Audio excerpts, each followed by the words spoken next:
No, because our discussion on Venezuela went way longer than planned, so that we did not discuss it. So is it still on the agenda? Or not? Probably only on next month at the Foreign Affairs Council. On Venezuela, what is preventing the countries from fully recognizing Mr. Guaidó as the president? It's not the European Union who recognizes, it's the member states. Yes. Expect to be some countries who will recognize him or others not? We had a long discussion yesterday, and it was very clear how we see his role, and obviously, but the formula, how exactly to define it, it's not for the European Union, it's for the member states. We expect to see different positions from country to country. I hope not. I hope the European Union will stay united also on this, because there were no misunderstandings or there were no different positions yesterday. On SPV, Minister, the SPV, you know, the special purpose vehicle on to trade with Iran. Do you think the companies of your country are going to use it to deal with Iran? Well, that's the purpose of it, so I can't say for my companies, but obviously this is an instrument for the European Union to support the JCPOA, and we as a government will encourage companies to use it. My last question, are you going to attend yourself the Warsaw meeting on the Middle East? We are still considering it. Not yet, you did not? No decision. Thank you very much. The treaties are important if parties are complying to the treaties. If there are breaches, so the value of the treaties is questioned. And this time we know that there's clear evidence of Russia several years to break the treaty. So maybe it's the last argument to make them think different way. I just would blame one party, not Americans, because sometimes question that Americans doing something wrong, but frankly they did many years. They made statements, they urged, they demanded, nothing changed. So that means value of the treaty really questioned. And not the only treaty which was sorted out lately, by the way. Let's remind CFE, which was frozen and then put aside. There are a number of bilateral agreements were cut. So this is really concerns us. But wouldn't you feel most threatened by a new arms race in Europe? New arms race, always less stability, more uncertainty. Definitely it's bad, but I'm saying what is the option, what is the recipe to make sure that countries must comply to the agreements they made. It's not just with regard to this treaty. Other commitments, international commitments, are broken almost every day, every week. All red lines crossed many times. So who will answer to that question? Thank you. Treaty, what does it mean for European stability and security? Well, first of all, I think that this is a decision that I can fully understand, because there is Russia that is not complying with the terms of the treaty.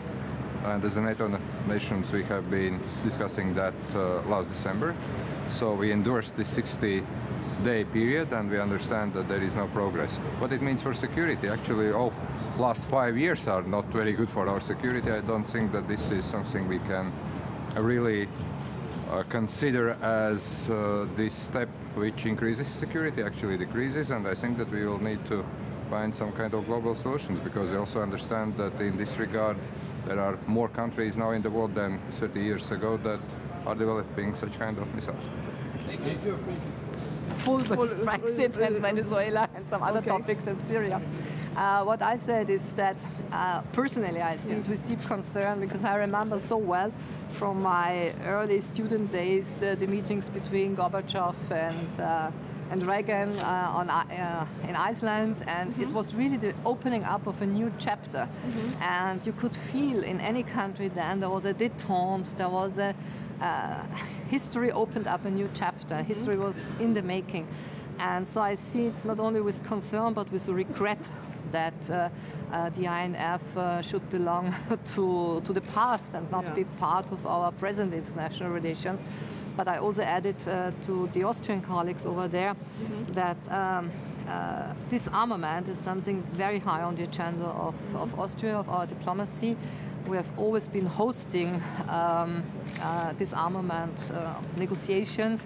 The OSCE is all about disarmament inter alia, and hosting the OSCE, so we have been always following that, and also you have to take into account that you can negotiate a free trade agreement in 5 years, but disarmament negotiations, they often they absorb generations of negotiators. Sometimes you have 40 years of negotiations so what can going the on. European Union do at this point? Because it's kind of in the middle. And is this decision a security threat to Europe? I would say the risks we are currently exposed to are multifold, and what I personally currently see as the biggest concern I have, also having come back from Davos last week, is something else. Is the social question is back in full swing, and when you cannot anymore afford reasonable housing and mobility, energy prices, cars.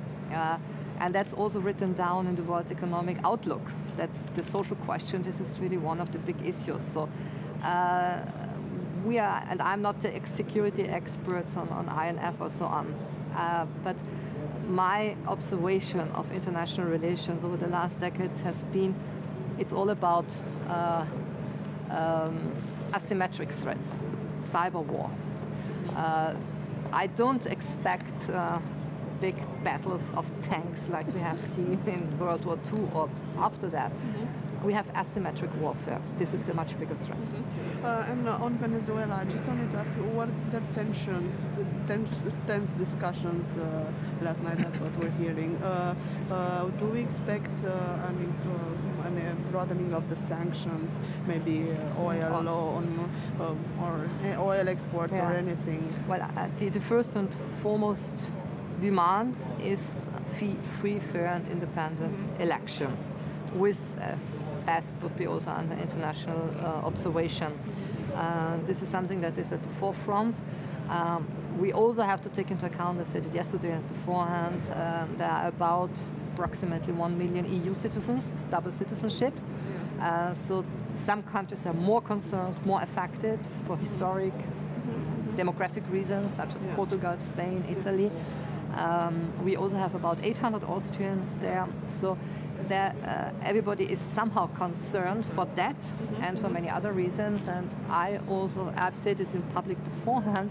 We didn't discuss it so much yesterday, but we of course also have the situation of Russia and China on the one hand side, US on the other side, and Venezuela.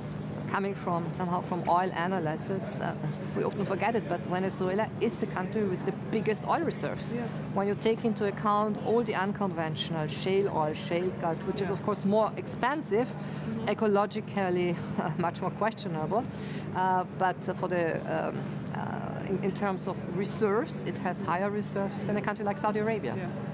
So there were no discussions about broadening of the sanctions. It was it was a very long discussion. That's why we had to skip other topics.